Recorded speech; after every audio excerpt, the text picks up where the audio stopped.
au nom de la représentation nationale, de leur dire collectivement que nous sommes à leur côté. Avec d'autres familles d'otages, Daniel vient de passer quelques jours à Paris, où ils ont été reçus à l'Assemblée nationale. Sans aucune information de la part des autorités, les familles demandent l'intervention du CICR, le Comité international de la Croix-Rouge, pour obtenir un signe de vie.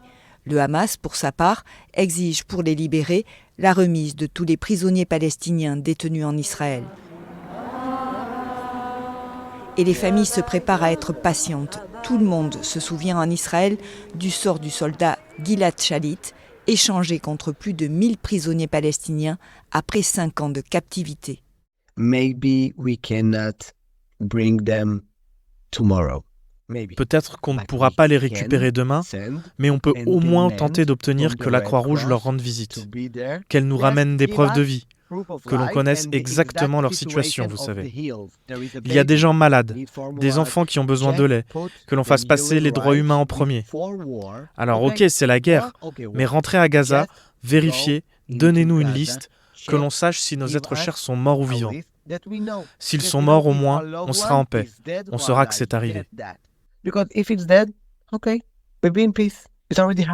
Le gouvernement israélien a exclu tout cessez-le-feu dans la bande de Gaza, où plus de 9000 personnes ont été tuées, selon le Hamas, majoritairement des civils.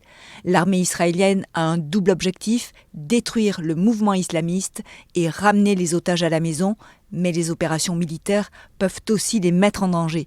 La branche militaire du Hamas a annoncé que 7 otages avaient été tués dans un bombardement israélien sur le camp de réfugiés de Jabalia, dans la bande de Gaza, plus tôt dans la semaine.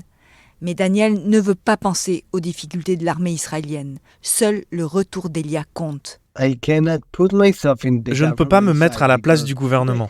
Bien sûr, ils ont des informations confidentielles que je n'ai pas, et je ne sais pas tout. Deuxièmement, j'ai perdu mon frère. Je ne sais pas où il est. Je ne pense pas qu'ils peuvent se mettre à ma place pour comprendre. Ce que je veux, c'est qu'ils reviennent. De quelle manière ? J'en sais rien.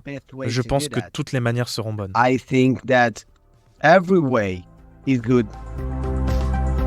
Merci de nous avoir écoutés. Sur le fil revient demain. Je m'appelle Emmanuelle Bayon. À bientôt.